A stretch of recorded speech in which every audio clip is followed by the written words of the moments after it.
안녕하세요. 절대갑집의 명품 PD 한PD입니다. 자, 오늘 이야기는 좀 편안하게 들으시길 바라요. 오늘의 이야기는 대한민국의 부자예요. 자, 대한민국의 부자는 무슨 기준인가? 그들은 어떻게 부자가 되었는가? 자, 우리는 어떻게 부자가 되어야 되는가? 꼭 부자가 되어야 되는가? 자, 그 문제부터 시작을 해야 돼요. 여러분, 꼭 부자가 되어야 되는가? 그죠? 부자가 안 돼도 상관없어요. 그죠? 자기가 만족할 만큼 먹고 살 돈, 편안하게 먹고 살 돈 있으면 안 빈낙도하면서 편안하게 살 수도 있어요. 그죠? 굳이 뭐 고통스럽게 부자가 되려다가 나락으로 떨어지는 경우가 있어요. 자, 일단 뭐 그런 기준을 가지고 우리가 시작을 하는 게 중요한 것 같아요. 꼭 부자가 될 필요는 없다. 자, 그러나 나이가 들면 들수록 돈이 풍족하면 훨씬 더 풍요로운 생활을 하고 웰다잉 잘 먹고 잘 살다 죽는 거죠. 그렇게 죽을 수 있다라는 거야. 보통 우리가 그렇게 보면은 제 생각으로 보면 한 자산이 한 30억, 그죠? 한 요 정도 조건이 대한민국의 1%거든요. 자산이 한 30억. 자산이라는 것은 부동산 자산이죠. 그죠? 부동산 자산이 30억이고, 금융자산으로 보면 한 최소 5억, 한 많게는 한 10억 정도, 그 정도. 그리고 한 월, 부동산에서 한 월 300에서 500, 그죠? 한 500 정도, 그죠? 300은 너무 적고, 300까지는 생활이 안 돼요. 한 500 정도 나오고, 그 다음에, 아까 말한 대로, 현금 5억에서 한 10억 정도 있으면, 웬만한 대한민국 상위 1%는 될 수 있어요. 여러분들 뭐, 한 달에 두 번 정도 골프 치잖아요. 그죠? 여유가 있으신 분들은, 은퇴하고, 일 안 하시고, 그 정도면 돼요. 그 정도만 있으면. 그 정도면은, 한 800에서 한 1000만 원 나오거든요. 그럼 부부가 둘이서, 1000만 원이면 됐잖아요. 800에서 1000만 원이면 됐잖아요. 또 국민연금도 있잖아요. 그죠? 그럼 이것저것 합치면 한 1000만 원 정도가 나오는 거예요. 현금 한 5억에서 한 7억 정도, 10억은 조금 내가 보기엔 쉽지 않고 한 7억 정도, 그죠? 그 다음에 부동산 자산 30억, 그 다음에 한 월세 300에서 500 정도 나오고, 그 다음에 연금 나오고, 그러면 한 1000만 원. 그러면 여러분들 하고 싶은 거 다 할 수 있어요. 자, 그게 대한민국 상위 1% 정도고요. 그 다음에 조금 더 들어가면 오늘 부자의 기준이에요. 오늘 부자의 기준이 한 현금 10억 정도 있어야 되고, 금융자산이죠. 그죠? 항상 투자할 수 있는 돈. 그 다음에 부동산이 한 60억. 그 정도면 0.89. 여기 기준으로 보면 이 KB 경영 연구소인가에서 나온 자료를 보면 그게 0.89래요. 그러니까 소수점으로 들어가는 거야. 그 정도면은 한 달에 한 1000만 원, 그죠? 부동산에 나오는 거. 그 다음에 현금 10억이면 그 돈을 가만히 놀고 있진 않겠죠? 그죠? 10억이면 4%만 해도 한 달에 400 나오니까 한 1500 정도는 나오는 거야. 그죠? 부동산은 뭐 부동산대로 올라가는 거고. 그러면은 대한민국의 0.89, 자, 그 정도로 부자로 살 수 있다라는 거야. 자, 그런 사람이 어떻게 부자가 됐나, 얼마나 되나, 뭐 그런 얘기예요 오늘은. 근데요, 저는 요즘 그렇게 생각을 해요. 뭐 옛날부터도 그렇게 생각을 했지만, 어렸을 때부터도 대한민국의 부자들은 정상적으로 부자가 된 사람이 열에 하나둘이다. 그죠? 열심히 일해서 진짜 피땀 흘려서 아껴서 그렇게 부자 된 사람들은 하나 내지 둘이다. 그죠? 대부분이 그 돈을 가지고 부동산을 투자하거나 주식 학연과 인맥을 통해서 고급 정보를 빼가지고 주식에 투자해서 돈을 벌거나, 그죠? 특히 부동산, 뭐 그렇게 해서 돈을 번 거다라는 거죠. 그죠? 그렇게 해서 그 사람들이 수백억을 번 거예요. 수백억을 벌고 수십억을 번 거야. 수십억을. 자, 여러분들 요즘 이건 뭐 정치 얘기는 아닌데 요즘 이 소위 기득권층, 권력의 핵심층에서 벌어지는 일들을 보면요. 기가 막혀요, 기가 막혀. 그 안에 다 누가 있어요?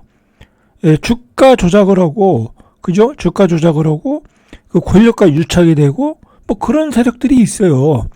자, 그런 세력들이, 결국은 누가 돈을 벌게 해요?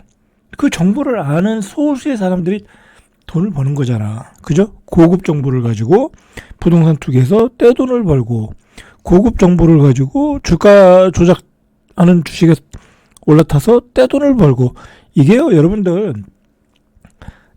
인위적으로 막 주가 조작을 하는 사람이, 하는 세력만 주가 조작이 아니에요. 여러분들 잘 모르겠지만, 뭐 이런 얘기는 좀 그렇긴 한데, 이 일반 주식들도요, 뭐 기관이나 외국인을 통해서 엄청난 주가 조작을 하고 있어요. 사실상 인위적인 조작을 하고 있어요. 그걸 누가 알겠어요? 그거 운영하는 애들은 알 거 아니에요. 그죠? 그러면 운영하는 사람들, 인맥들은 또 돈을 벌고, 그러는 거예요. 그래서, 이 자본주의에서는요, 돈을 번다는 게, 특히 갈수록 어려워질 수 있고요. 과거에 돈을 번 사람들도, 결코 이 노력과 땀으로만 번 게 아니다라는 거야. 노력과 땀으로. 저는, 그거에 대해서, 확신해 가지고 있는 사람이에요. 그러니까 여러분들도, 그래서 여러분들도 사기를 쳐라, 뭐 주가 조작해라, 뭐 그런 얘기는 아니고요. 정상적인 방법으로는 힘들다. 여러분들이 지금 말하는 상위 1%, 0.89% 들어가는 것은 정상적인 방법으로는 분명히 어렵다. 여러분들 연봉 1억을 받아도요, 이제 쓸 게 없어요. 연봉 1억 받아봤자 그 몇 살까지 받겠어요. 그죠? 그런 데다가 뭐 세금 내고 뭐 하면, 생활비 내고 하면 쓸 게 없어요. 융자 이자도 못 갚아요. 자, 그렇단 말이에요. 그렇기 때문에 여러분들이 이제 각고의 노력을 해야 돼. 각고의 노력을 해야 돼. 투자를 열심히 해야 돼. 투자를. 어쩔 수 없어.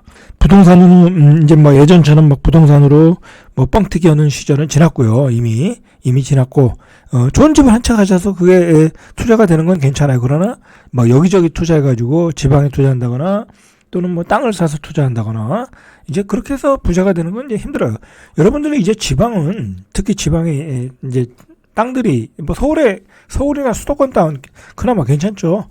그러나 지방에 있는 땅들은 이제 그거 팔지도 못해요. 아니 누가 지방에 있는 땅을 사요, 그죠?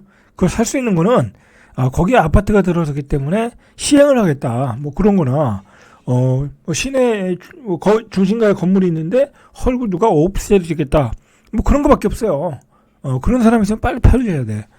이제는 막 전반적으로 전체적으로 이렇게 부동산이 좋아가지고 경기가 좋아서 다 올라가는 시대 이제 끝났다. 이제 그러면 이제 뭘 투자해야 되겠어요? 자, 여기서 부자들이 알려줘요. 어떻게 투자하는지. 그건 뭐 제가 예전에 생각했던 거하고 똑같더라고요. 그건 뒤에서 이야기 한번 해보죠. 자, 어쨌든 이 지금의 부자들은 사실상 부동산으로 부자가 됐거나 학연 인맥으로 고급 정보를 가지고 주식 투자해가지고 돈을 벌거나 권력이 핵심에 있거나, 자, 그래서 부자가 됐다. 그렇게 일단 정리를 해볼게요. 자, 우리나라 0.89 부자들이, 이게 이제 KB금융연구소, 경영연구소, 거기에서 나온 배포한 자료를 가지고 이야기하는 거예요. 우리나라 0.89 부자들이 이 국내 금융자산의 한 58%, 한 거의 60%를 가지고 있다라는 거예요. 뭐 그건 어쩔 수 없는 거죠. 그죠? 자본주의 사회니까. 왜냐하면 돈이 많으면 돈을 더 벌어요. 뭐 그건 어쩔 수 없어요.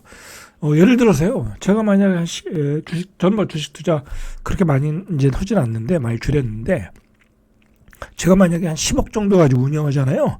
그럼 좀 자신 있어요. 왜? 한 주식 한 5천만 원치 샀는데, 좋은 주식인데 바닥에서 샀는데 계속 떨어져. 저는 그 회사 다니고 연구하고 공부해서 그러면 주식 계속 사면 돼요. 그럼 나중에 그게 크게 올라가요.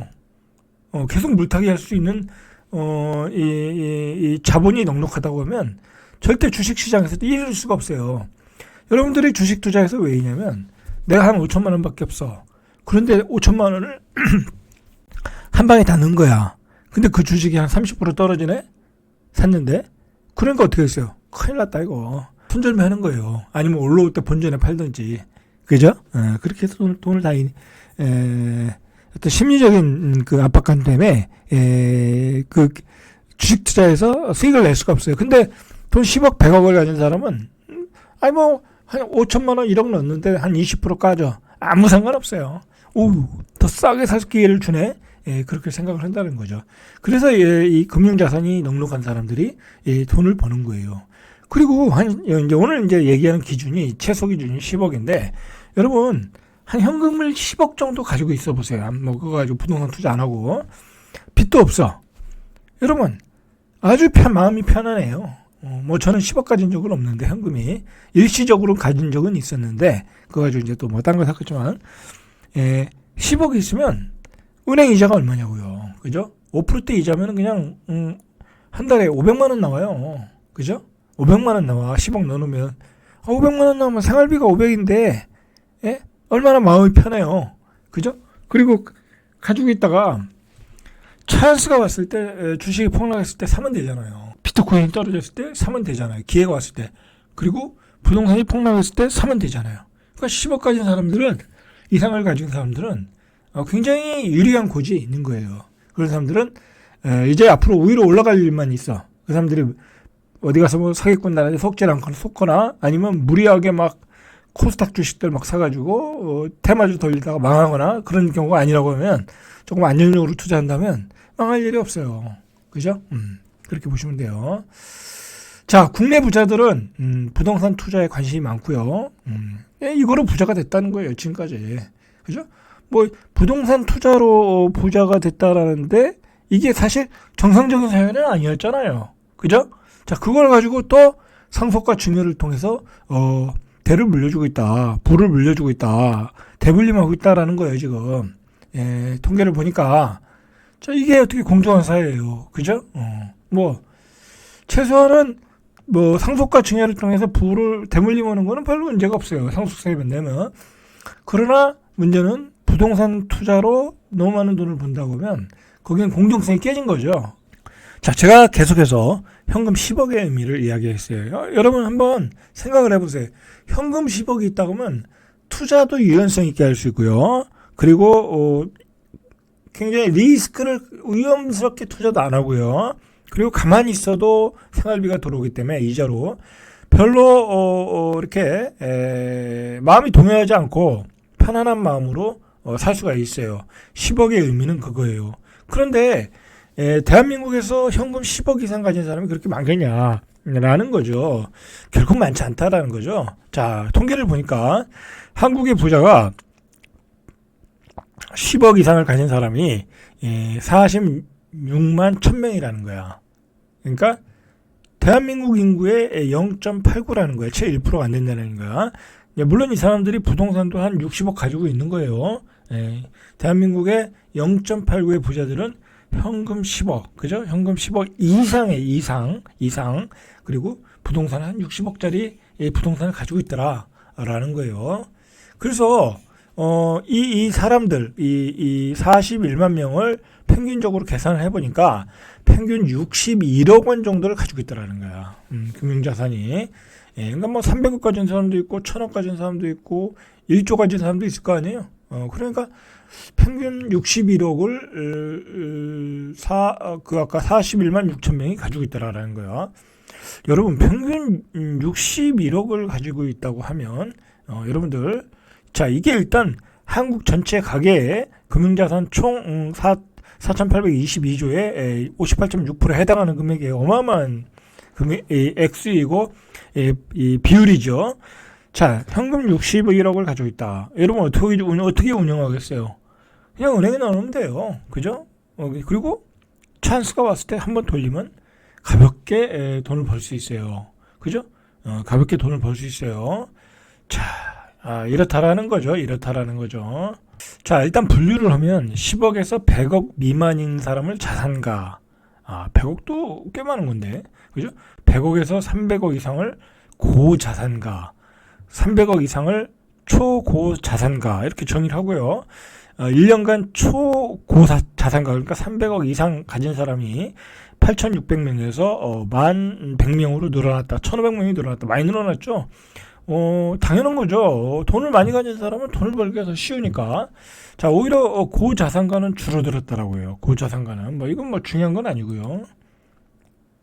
자, 평균적으로 이 부자들을 보니까 금융자산 60억, 부동산 자산 60억, 토탈 얼마예요?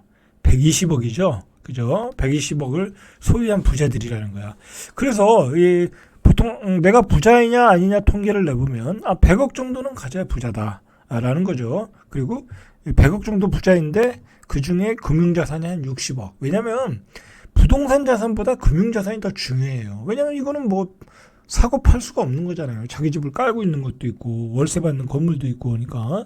근데 이 금융자산은 굉장히 중요해요. 이게 부를 늘릴 수 있는 수단이 되는 거예요. 그죠? 그렇게 보시면 돼요. 자, 평균 60억을 가지고 있더라. 합이 120억 원이 되더라. 라는 거죠. 자, 최소 20억 정도를 가지고 있으면 스스로 부자라고 생각하는 비율은 52.9%.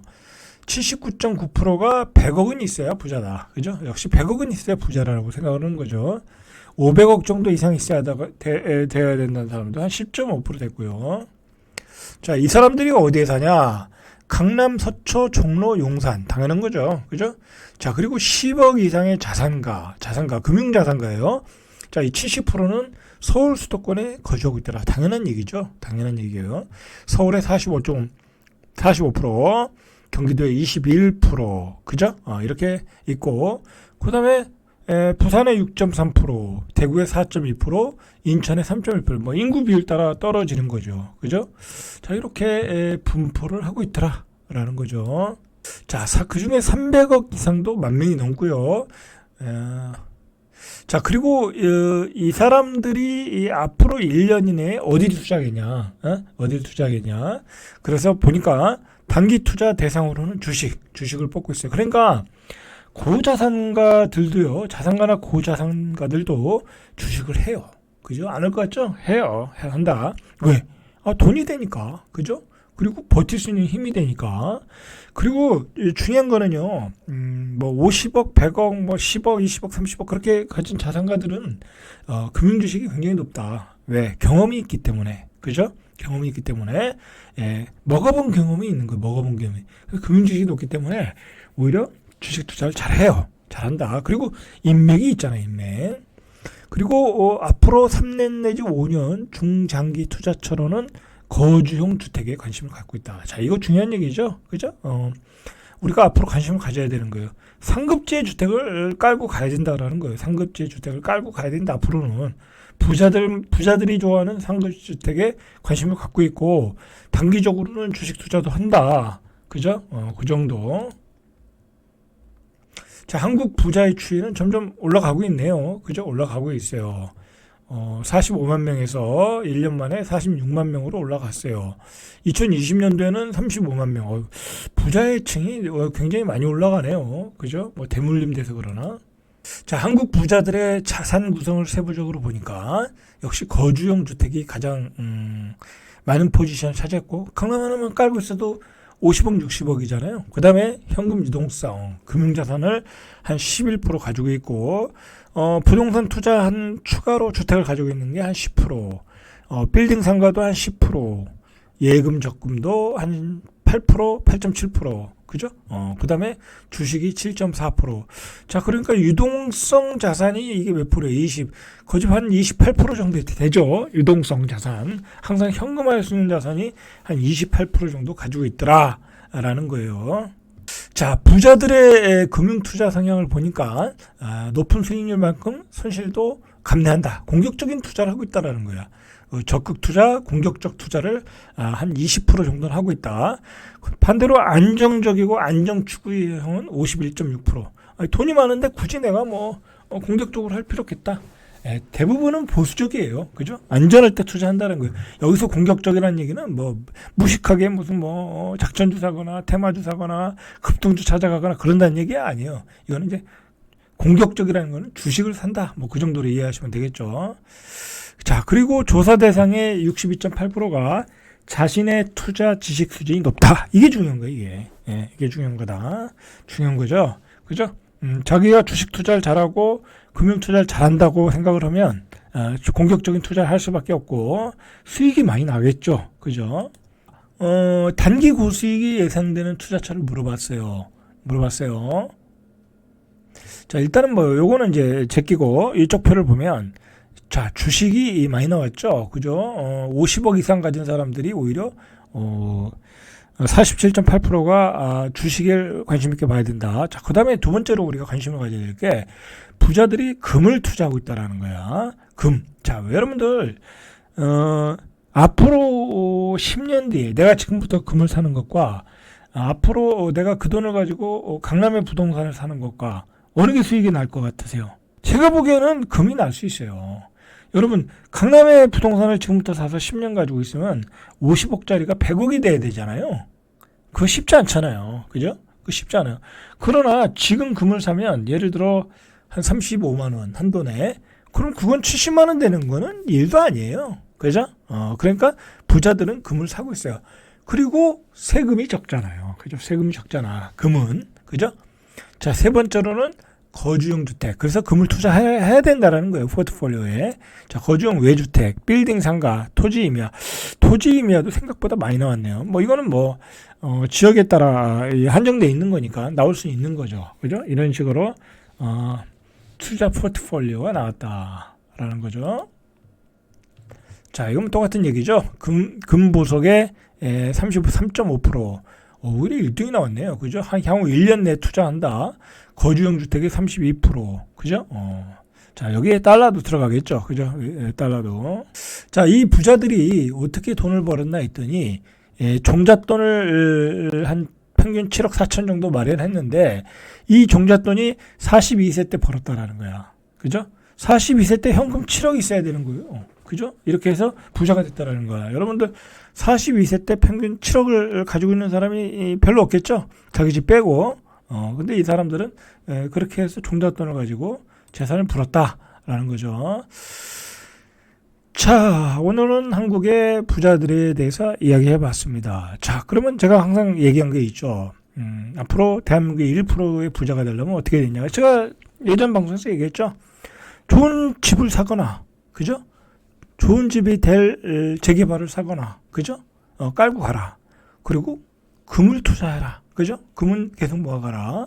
그리고 코인도, 비트코인도 조금씩 모아가라. 그죠? 그리고 미국에 있는 주식들, 그 ETF, 그죠? 달러 자산이니까 그것도 모아가라. 뭐 그런 식으로 제가 얘기를 했죠. 다 똑같은 얘기예요. 그죠? 똑같은 얘기예요. 자, 그게 제일 빠른 길이에요. 그죠? 그게 제일 빠른 길이다. 그러면서 자기가 일하는 분야에서 소득을 올리는 거죠. 그죠? 사업 소득을 올려야 되겠죠. 임금 소득을 올려나가야 되겠죠. 그래야 종잣돈이 늘어나니까. 사실은 뭐 간단해요. 어려운 건 없어요. 그죠? 어려운 건 없다. 시간이 걸릴 뿐이지. 이 사람들이라고 뭐 단기간에 뭐 부자가 된 건 아니겠죠. 그죠? 물론 이제 권력과 인맥을 통해서 빠른 시일 안에 부자가 된 사람도 대부분이지만 우리가 평균적으로 보면, 그죠? 평균적으로 보면 짧은 시간에 안 걸렸을 거다라는 거죠. 자, 절대값 TV의 명품 PD 한 PD였습니다.